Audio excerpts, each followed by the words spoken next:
President Ramotar, who has been very outspoken about the ExxonMobil contract, came in for criticisms over the weekend when the government released the contract Mr. Ramotar had signed with CGX Energy that looks almost exactly like the ExxonMobil contract.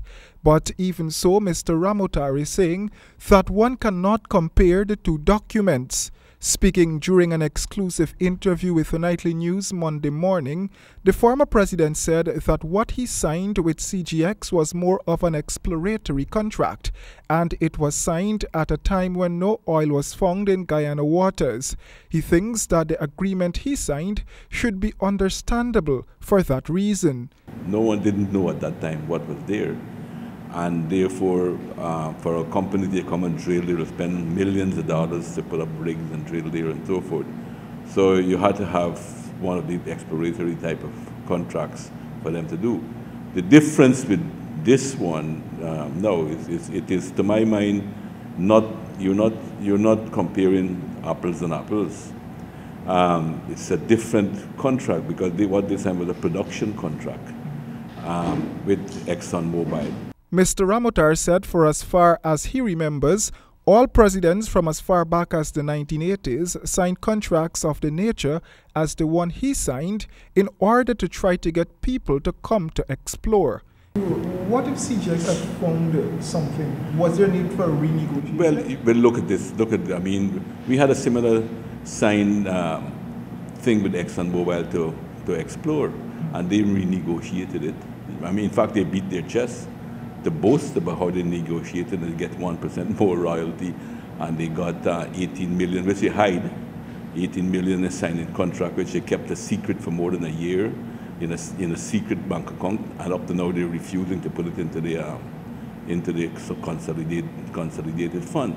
So the same way they renegotiated that contract, when you find out you would renegotiate, taking into consideration the expense that the people went through. But the fact you will be now in a stronger position because the world now is coming to you.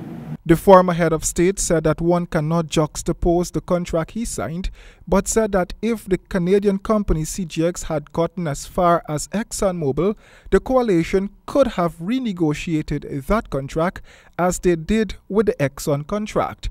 And even as the coalition renegotiated the ExxonMobil contract, the former president reasoned that the contract mirrors the one he signed when the PPP had been trying to entice CGX to explore in Guyana. We've heard from lots of persons that the government got a bad deal with this Exxon contract.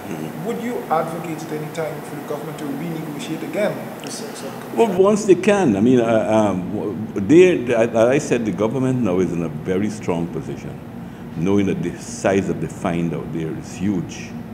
And there will be a lot of people knocking at their doors right now. You have other big oil companies. I understand Total is interested. You have Chinese companies. You have all over the world. You have big companies that will want to get into the action now. So the government is not like when I was president, or not only me, but before oil was found, and when we were trying to get people, we were hardly getting people. You had to, in fact, I think ExxonMobil hand had to be twisted for them to start exploring out there. The 69-page CGX Energy Agreement, which Mr. Ramotar signed, stipulates that there should be a 53% share of profit oil and profit gas and 47% to be retained by CGX. The agreement also catered for a 1% royalty. The ExxonMobil agreement, on the other hand, provides for the company to pay 2% royalty to Guyana, 75% cost oil, and 25% profit oil to be split equally between the government and the company. Roy Den James, HGP Nightly News.